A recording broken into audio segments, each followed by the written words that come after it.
Aga nüüd liigume esimese arutelu juurde ja püüamegi luua silla nende andmete vahel, mida me kuulsime, millest me rääkisime, nende tunnete või tundmuste või aistingute vahel, millest me rääkisime.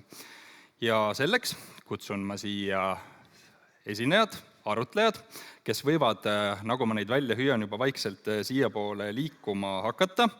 Kati Tihkan.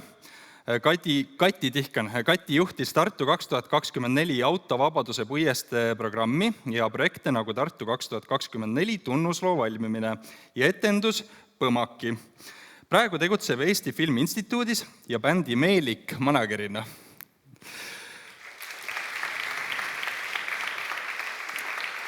Madli Teller on tantsuõpetaja ja kultuurikorraldaja, kes on panustanud nii Tallinn 2011 kui ka Tartu 2024 programmi. Tema leiab, et kultuuripealinna suurim väärtus peitub kogukondade esile toomises ja omanäoliste sündmuste loomises üle Lõuna-Eesti.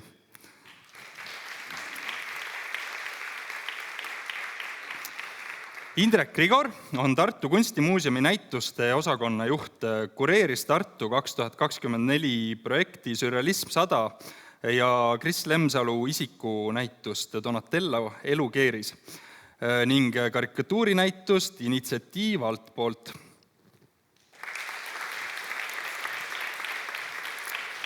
Ja seda vestlust juhib Jorma Sarv, kes on strateegiakonsultant ja mõttekoja Creativity Lab 1 asutaja.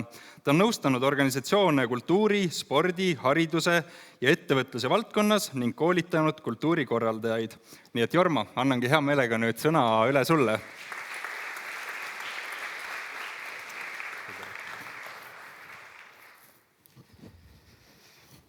Tere päevast ka minu poolt. Harva juhtub nii, et enne vestlusringi kõlavad 3 sellist haaravat ja tõesti ägedat ettekannet.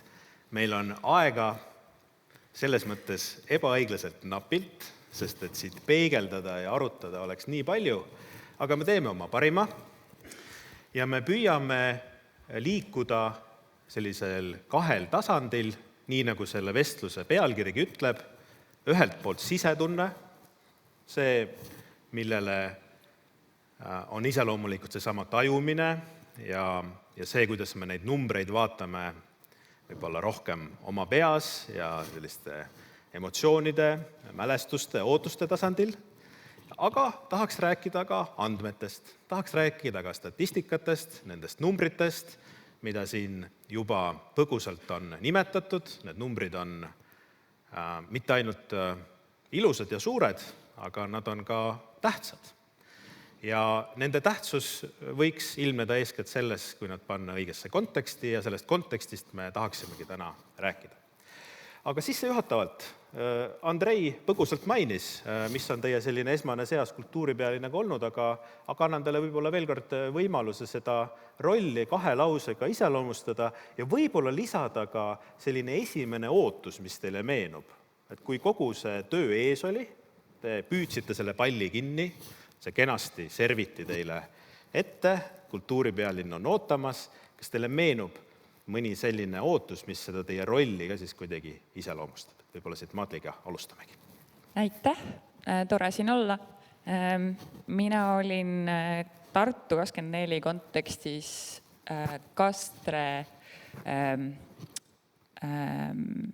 Kastre valla kultuurispetsialist, meie suurürituse peakorraldaja, Festival Kaeraja on meie kogukonnaürituse Taliteed, Ema ja Suursoos kontaktisik, meie vallapoolne korraldaja ja näituse toimetaja ja juhtisin põhimõtteliselt siis infot koos kommunikatsiooni spetsialistiga, juhtisin infot siis Tartu kultuuripealinnast valda ja vastupidi tagasi. Aasta lõpuks olin ka ühe teise sündmuse vabatahtlik, see on ka minu jaoks hästi oluline, et ma seda sain ka kogeda. Nii et päris mitu tooli oli korraga. Ja ma ühinesin läksin sinna tööle just nimelt juba vaadates kultuuripealinna poole ja lõpetasin siis seal selle töö koos kultuuripealinna lõpuga. Nii et ma olingi seal otse kui siis sellel ajal. ja sain ka kõike Tartu 24 poolset arendustegevusi, kõiki, mis olid sellega seotud. Minu eesmärk oli jääda ellu. Ja see õnnestus ilmselgelt. Väikeste kadudega, aga okay. Räägime sellest ka. Aitäh! Nii, tere! Just mina olen Kati ja mina töötasin Tartu 2024 sihtasutuses siis produtsendina. Mind kutsuti siia juba aastal 2020, mil ma tegelikult omandasin veel kultuurikorralduse eriala kõrgharidust ehk otse koolipingist ja see oligi suurepärane võimalus minu jaoks tulla ja panna kohe oma värsked teadmised proovile ja katsetada siin.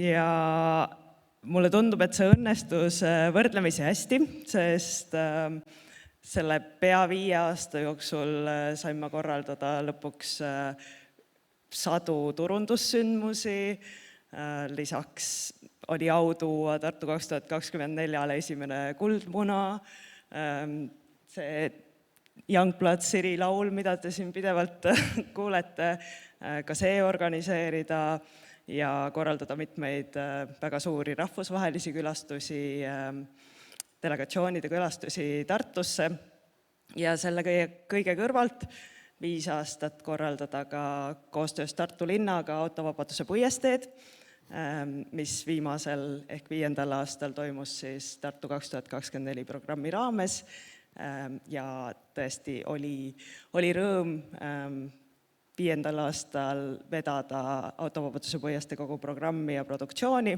sest see osutus ka kõige populaarsemaks Autovabaduse puiestee aastaks ehk kogus üle 200 000 külastuse, mis kahjuks on üks nendest lugudest, mis ei jõudnud sinna lõppkokkuvõttesse, aga mulle kinnitati, et see on osa sellest 1,3 miljonist, mis lõplikuks külastuste arvuks sai, et meenutab veidi, meil oli Treffneris selline tore legendaarne õpetaja, kellele meeldis ikka öelda, et statistika, see on nagu miniseelik, et ta lubab palju, aga ta ei pruugi midagi näidata.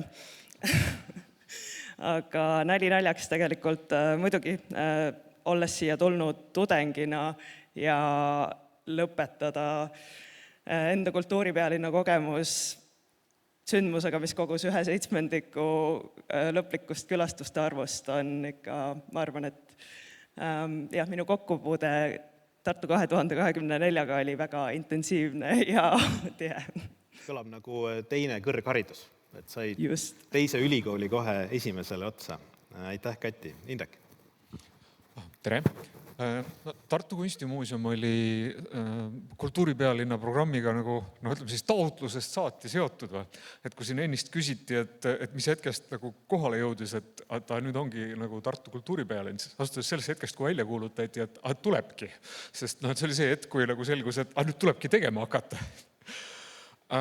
Ja mida me tegime, me olime Sürrealism 100 projektiga kultuurile pealinna programmis, mille raames me siis tegime 4 näitust ise. Meie enda majas, Viltuses majas oli 3 näitust ja koostöös Praha rahvusgaleriiga tõime ERM-i ka suure Tšehhi sürrealismi näituse. Aga nende kõrval olime me ka koduks Tartu 24 näitustele, et meie Viltuses majas oli ka Anna-Liis Konti Kunst loob lähedust projekt, väga selline spetsiifilise nišiga näitus, mis tõestas, et ka nii võib. Ja meie majas oli ka Kondase keskuse Kui magatud unest saaks midagi aru, vist oli õige, kui ma nüüd ei eksi pealkirjaga, kus Kondase keskus ja Mari Vallikivi tõid meile Saksamaalt Prinzhorni kollektsioonist sellise väga unikaalse outsider-kunsti ajaloo, mis otsapidi väga otseselt Tartuga seotud on. Ja nüüd, ma ei tea, ma ei julge isegi öelda, et mis meie ootused tingivad, ütleme, et ei julge öelda, mis olid meie ootused Tartu 24 suhtes, aga nüüd tulles nagu, et mis oleks nagu järeldused, siis tahaks nagu vastu rinde taguda ja öelda, et meie enesekindlus ei olnudki asjatu. Väga hea. Nii, see on siis see vaatepunktide rida, mille pealt meie peegeldame neid andmeid, mis on nii selles veepealses osas, nendel ekraanidel nähtuna ja selles aruandes lahti kirjutatuna, kui ka võib-olla selles veealuses osas, kus see mõõtmine on natukene subjektiivsem, suhtelisem. Ja võib-olla sellest veealusest osast siin meie võikski alustada. Tuletan meelde juba Andrei poolt antud infot, et sellel samal sli.to seinal kultuurikompassi märksõnaga olete ka teie teretulnud küsimusi, kommentaare jagama. Sellest numbrite reast minule jäi kohe silma üks väga-väga kõrge skoor. See oli külastajate rahulolu skoor. Kui ma nüüd õigesti aru sain, siis suisa 8,9 sellisel 10 palli skaalal on väga kõrge number. See tähendab seda, et keegi pingutas selle nimel, et inimesed ennast nii hästi tunneksid. Kusagil toimusid mingisugused nihked, koostöönihked, sellised pingutused. Kui teie peaksite nüüd iseloomustama seda koostöönihet, kuidas see teie arvates õnnestus ja millised võib-olla siis võivad olla need lisaväärtused nende numbrite taga, et kõik just nii läks, et me täna selliseid ilusaid kokkuvõtteid saame teha. Mis teile esimesena võib-olla selle koostöökultuuri kohta pähe tuleb, mida te tahaksite esile tuua? Võib-olla siis tuleme tagurpidi tagasi, algame sealt kunstimaastikult Indrekuga peale.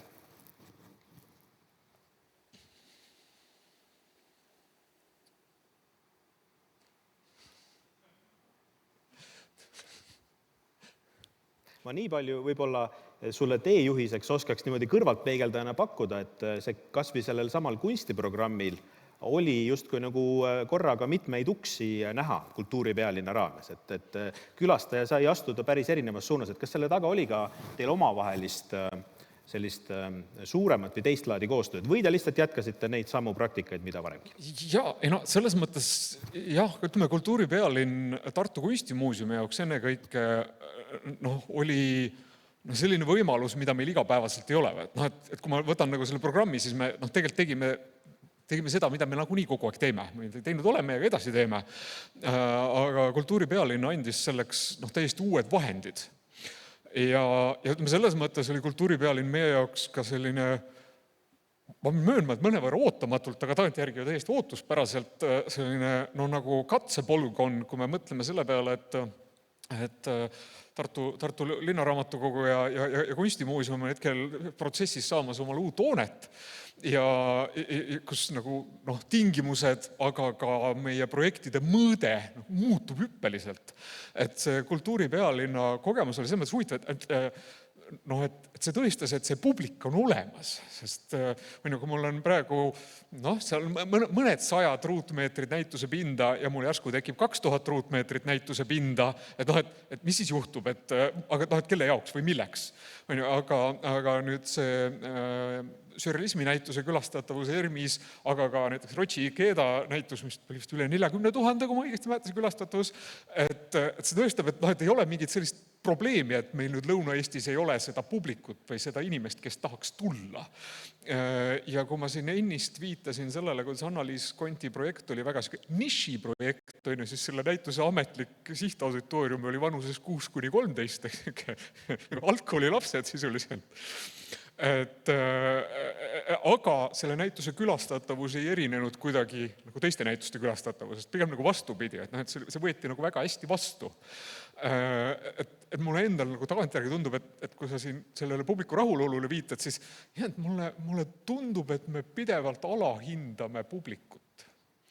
Et nad on tegelikult märksa paindlikumad, intelligentsemad ja paindlikumad selles mõttes, et nad on nõus vastu võtma asju, mille peale me nagu ei tule, sest see Anna-Liis Kondi see nišinäitus ei olnud ka, see ei olnud publiku soovidele vastu tulemine selles mõttes, et see pälvis ka muuseumi roti, siis nagu parima näituse, sai siis nagu museaalse tunnustuse nagu muuseumi enda inimestelt nagu valdkonna pealt.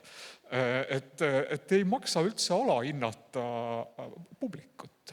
Jaa, kui me oskame juurde luua rõõmsat enesekindlust, siis on see Eestis alati väärtus, et sellega tuleb nõustuda ja kindlasti see võiks ka sinna tulevikusoovituste rubriiki mahtuda. Kati, vahel võib-olla unustatakse, et kultuuripealinn ei ole 1 aasta, eks ju. See on päris pikk kaar, see on aastate pikkune töö. Kas sinu pilgu läbi selle protsessi jooksul see koostööenergia või moodsas keeles vibe ka kuidagi kõikus või muutus? Jaa, kindlasti.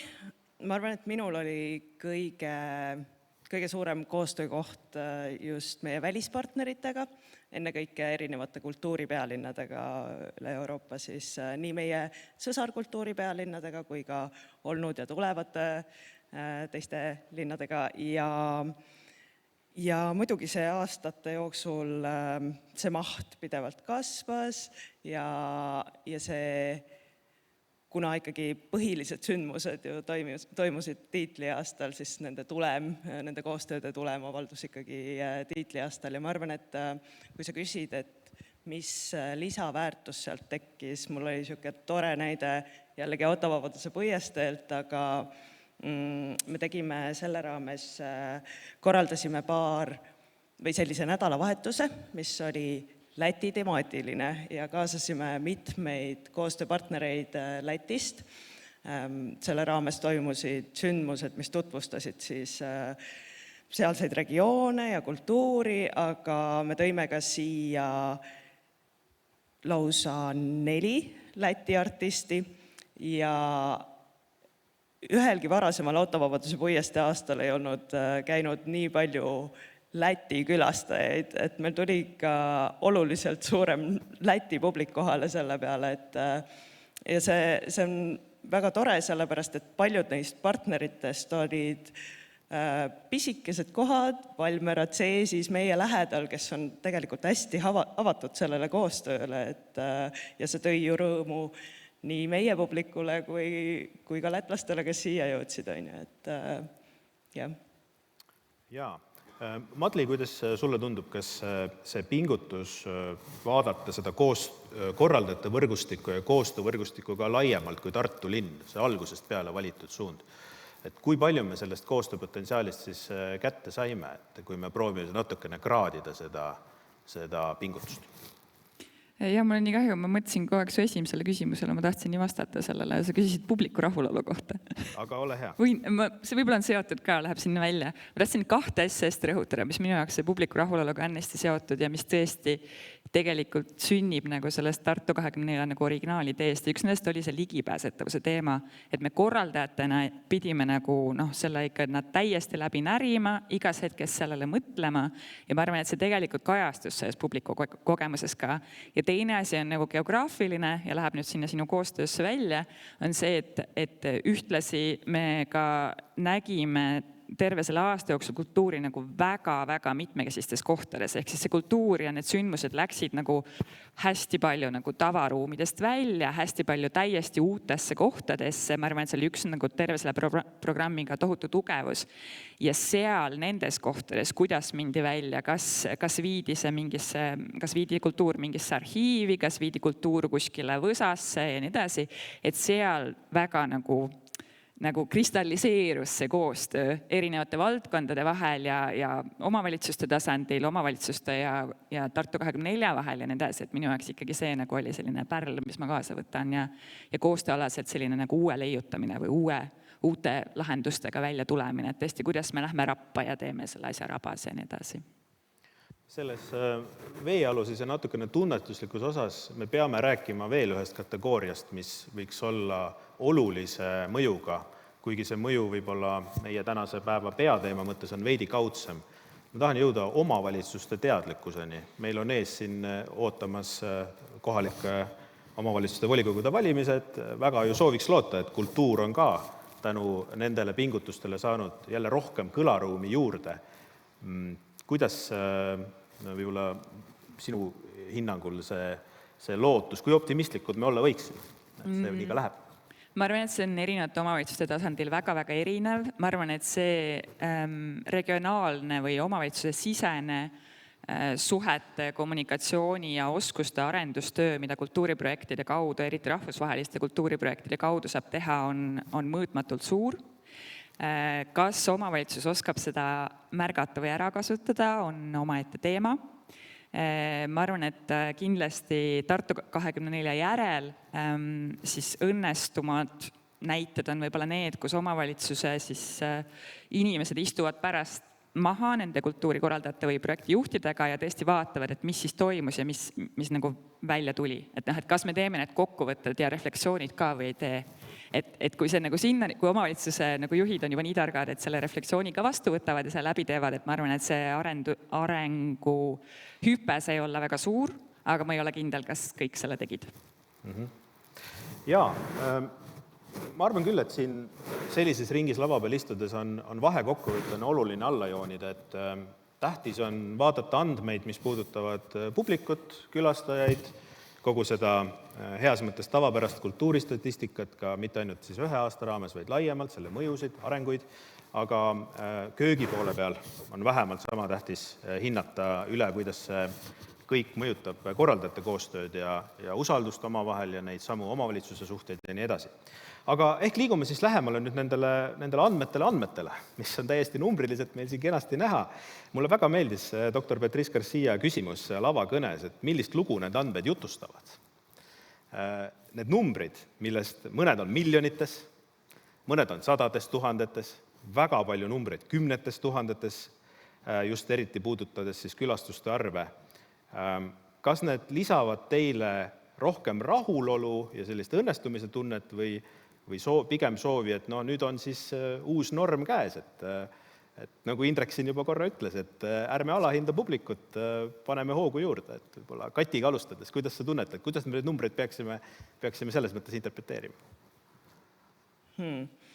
Ma arvan, et ikkagi minu jaoks, nagu me oleme korduvalt siin rääkinud täna, et need andmed ikkagi olenevad sellest kontekstist ja mina enda seisukohalt vähemalt saan väga hästi aru, et minu enda sündmuste andmed olid sellised suuresti tänu nendele võimalustele, mis avanesid tänu kultuuripealinnale, et paratamatult mu igapäevatöös päris selliseid võimalusi enam hetkel ei avane, loodame, et peatselt taas, aga jah, et ma arvan, et need ressursid, mis meile võimaldati, et tänu nendele need andmed sellised olid. Ja, aga ütleme jätku küsimusena, et kui vaadata, millise usalduse pälvis, ma ei tea, võtan siit nimekirjast lihtsalt ühe näite, mitte kedagi soovides siit välja, et Tartu laululava, ligi 50 000 õnnelikku inimesi avastas selle koha nagu Tartus selle aja jooksul. Et kas see annab kindlust, et me peaksime seda julgust nagu hoidma, et veenma ka siis otsustajaid, et see potentsiaal on meil ju täiesti olemas?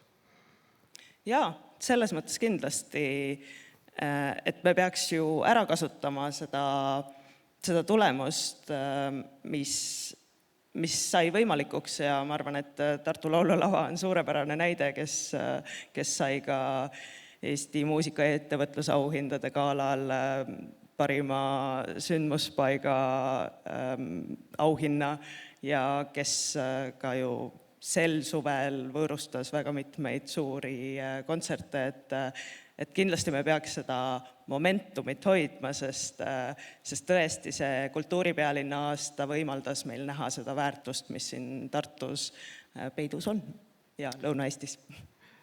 Indrek, sina hoiad Eesti kunstielul tähelepanelikult silma peal, et võib-olla küsiks nii, kui võrrelda nende heas mõttes tava-aastat. Me mõtleme, et meil on sellised, kuigi viimasel ajal mul on tunne, et tava-aastaid meil enam ei eksisteeri, et maailm on piisavalt hulluks läinud, et kogu aeg midagi erakorralist toimub, aga ütleme siis nii, et sellised aastad, kus meil päris kultuuripealinna pealkirja kohe kasutada pole ja nüüd siis seda põhiaastat 2024. Kas nende näitajate võrdluses, mida muuseumid koguvad ju igapäevaselt ka, iga aasta kohta, on näha mingisuguseid nihkeid või trende, mida sina tahaks alla joonida? Tähendab, väga suurt hüpet ei olnud, kui ma võtan nüüd 23 ja 24, siis Viltuse maja külastatavus kasvas umbes 12%. Aga vaat see on nüüd hea küsimus, et mis ma sellest numbrist nagu järeldama pean, et meil oli enne seda juba kõik need mainitud koroona, Ukraina sõda ja inflatsioon, on ju, et kõik tõmbasid ühelt poolt turismi ühel või teisel viisil või üldse liikuvust ühel või teisel viisil, et selles mõttes 24 statistika on natukene nagu selline trikiga küsimus, et kas et me võime sellele öelda ka niimoodi, et oi, ei langenudki kuskile poole. Ja me võime vabalt öelda, et see oli tänu 24-le. Aga teistpidi jälle see ERMis olnud Tšehhi sürrealismi näitus ja Ikeda on jälle suurepärased näited sellest, kuidas kuidas nüüd öelda, kui me kogu aeg räägime, kuidas eestlane on teatris käiv inimene ja nii edasi, et see on järjekorrad, siis mulle ikka tundub, et kui me nagu nendele numbritele otsa vaatame, selgub, et ei, et kui me ikkagi teeme suure näituse, siis see nagu kõnetab või et kui me toome selle materjali, kui meil on see lava, kus seda kunsti näidata, siis see ka saab nagu selle tähelepanu. Ja kui ma siin ennist ütlesin, et see Siuru kohta aitab mul järeldusi teha, siis see on ka selles mõttes täiesti reaalsed järeldused, et kui nüüd võtta see 40 000 inimest, kes käib ERMis näitusel, siis praegu selle Tartu Kunstimuuseumi Viltuse näituste maja, ütleme nii, et Päästeameti luba mul sinna nii palju inimesi. Et nagu mul ei ole nii palju aega, tunnis ei saa olla nii palju inimesi. Majas, lihtsalt ei tohi. Et minu jaoks need numbrid on nagu väga julgustavad. Ja, kui neid numbreid siin nüüd järjest tutvustatud on, et äkki on teile jäänud silma mõni selline teid kõnetav fakt või välja toodud andme selline tähistus, mis teis kohe tekitas selliseid mõtteid, küsimusi või teid? Jah, on. Ma esitlesin teile seda ka, kui me omaette rääkisime. Ma vaatasin neid vabatahtlikke töötunde. Ja siis ma tegin selle arvutuskäigu, et kui üks inimene neid töötunde nagu järjest peaks töötama, et siis kui kaua, see on mingi 106 000, natuke üle 106 000 töötunni. Et kui üks inimene seda järjest teeks, ma vaatasin, et 12 aastat töötab. Siis ma sain aru, et ma arvutasin valesti, et palju see nagu töötundides on, et see oleks 24 tundi päevas 12 aastat tööd, et see tegelikult on 51 aastat. Kaua üks inimene seda vabatahtlikku tööd ära teeks. Ma tükk aega kontrollisin ka, et kas ma arvutasin õigesti, sest eelmine kord ma ütlesin teile 17 aastat, see oli vale number. Et 51 aastat siis üks õnnetu vabatahtlik teeks kogu seda Tartu 24 tööd ja tegelikult me teame, et seal on veel palju tunde puudu. Et me teame, et need kõik ei saanud kirja, on ju. Et see on lihtsalt uskumatu, kui oluline on see vabatahtlike nagu panus sellesse, et see kõik sai nagu juhtuma ja loomulikult me palgatöötajatena ka veel väga palju panime sinna vabatahtlikku tööd ja pereelu ja nii edasi juurde. Ja ma vaatasin meie projektis, mõtlesin ka, et kas tõesti meie projektis oli see ka nagu nii suur või kuidas, et meil oli siis umbes 20% nendest töötundidest, mis kirja said, ütleme korraldusmeeskonnast, mitte päris kunstilisest meeskonnast, korraldusmeeskonnast, 20% tegid vabatahtlikud. Et see on nagu iga 5 töötund on vabatahtliku töötund ja see on lihtsalt, minu jaoks on see täiesti plahvatuslik. et seda me peame ikkagi söögi alla ja söögi peale nagu kogu aeg meeles pidama. Võib-olla asutuste puhul päris, ma ei tea, kuidas teil on, aga nagu kultuurikorralduslikult projekti korralduses on see ikka jõhker. Aga võib-olla on see hea mõte, kus korra peatuda. Sa ütlesid, et 51 õnnetut aastat, võib-olla väga õnnelikku aastat just, et see on nagu kellegi inimese elutöö. Et kuidas me siis neid inimesi selle toreda kultuuri vabatahtliku töö juurde veel nüüd selle momentumi pealt nagu oskaksime paremini tuua, et äkki meil on mõni hea soovitus, et need andmed tõesti nagu peaksid julgustama meid, et inimesed tulevad hea meelega, läheb korda neile. Kas me saame välja pakkuda mõned jätkumõtted, kuidas seda siis heas mõttes ära kasutada?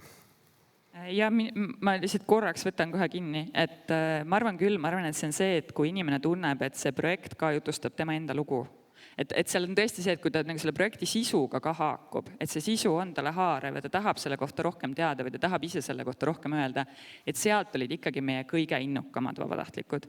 Et meil oli ka vahepeal siuksed nagu meie juurde määratud või saadetud vabatahtlikke, et see töö nagu kvaliteet oli hästi erinev.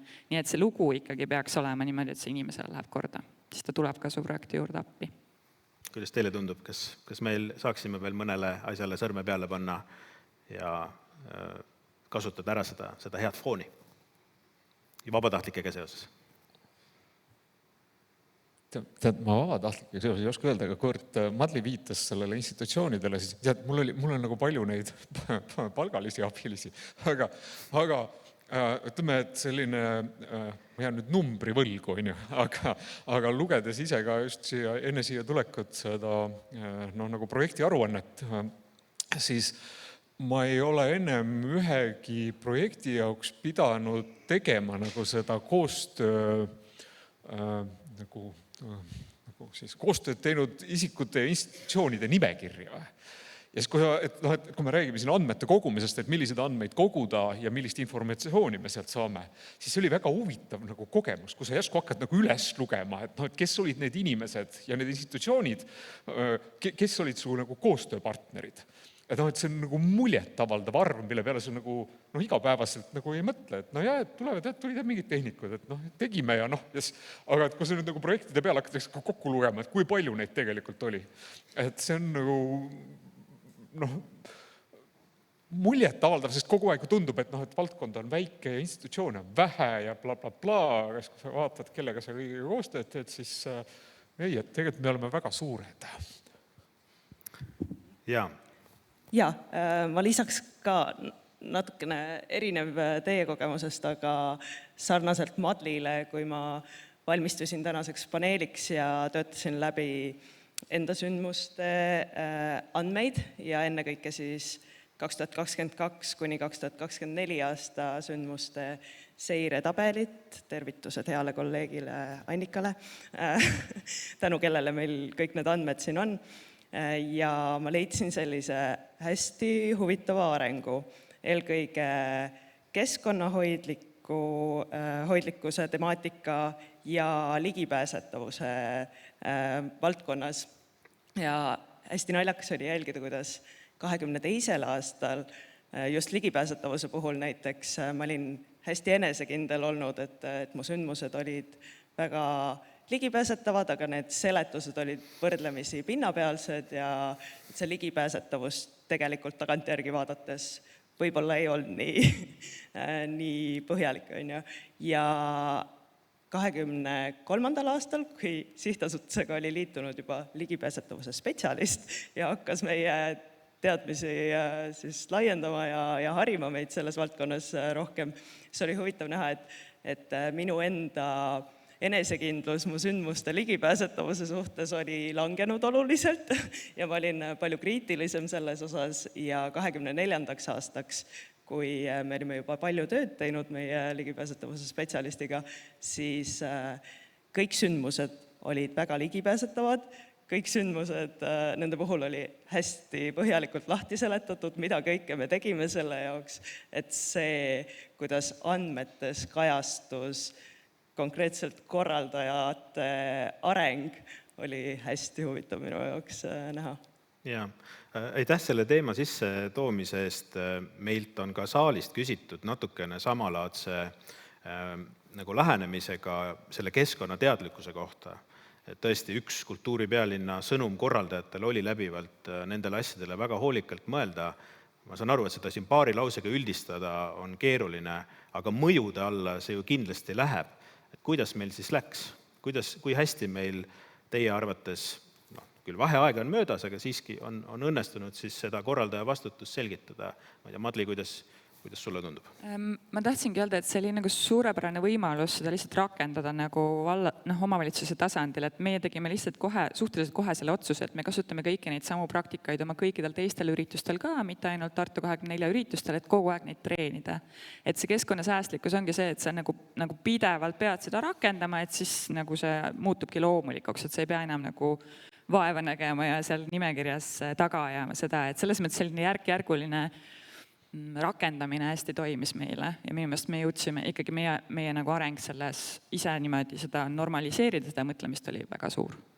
Jaa. Ja ma tuletan meelde, et üks asi võib-olla, mida me ju ka siin silmas peame, on sõnum meie heale publikule. Et kui me loeme siin 1,34 miljonist külastusest, siis see mõju peaks ju kanduma läbi selle sama eeskuju ja mõtteviisiga laiemale. Tõsi, mitte niimoodi üks ühele, aga need pikad protsessid võtavadki aega ja see kõik käibki selle maailma muutumisega loodetavasti kaasas. Me peame hakkama oma arutelu suunama sinna tuleviku küsimuste poole.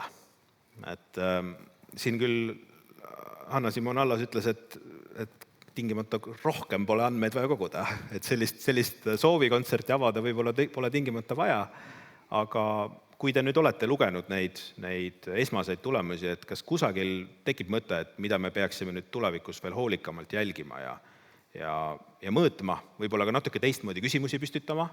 Mulle mõnes mõttes meeldis, selles raportis oli, või vähemalt selles tutvustuses oli välja toodud, et alati kõik suur ei ole ainult oluline, eks ju, on ka väikeseid asju, mis on tähtsad ja me ei tohi nagu lasta ennast nendest suurtest numbritest ainult ja juhtida. Et vahel on ka mõni väiksem sündmus väga suure olulise mõjuga ja kaaluga.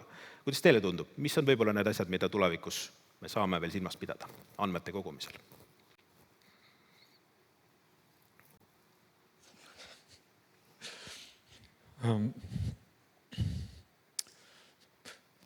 Ma rõhuks väga selle enesekindluse peale, et minu jaoks Tartu 24 ikkagi tõestas, et meil ei ole põhjust nagu häbeneda, sest mul alguses ausalt öeldes oli ikkagi hirm, et kuidas ja mis, et me küll ühesõnaga rajume rusikaga vastu rinda, et küll me teeme ja küll me teil näitame, on ju. Aga nüüd ütleme, mitte üllatusena, vaid nagu rõõmuga võib tõdeda, et aga läkski õnneks või et me saame seda, me saame sellega hakkama, see publik on olemas, me oleme võimelised seda tegema ja et küsimus on nagu tihtipeale puhtalt ka vahendites, on ju, et kui vahendid anda, saame teha rohkem ja inimesed on nõus seda rohkem ka tarbima. Nii edasi, et keegi ei saa tulla meile ütlema, et mingi väike mõttetu Lõuna-Eesti või ühesõnaga, mis te seal maal seal tehke mida iganes. Ja et meil ei ole mingit põhjust tunda ja end kuidagi nagu alaväärsena.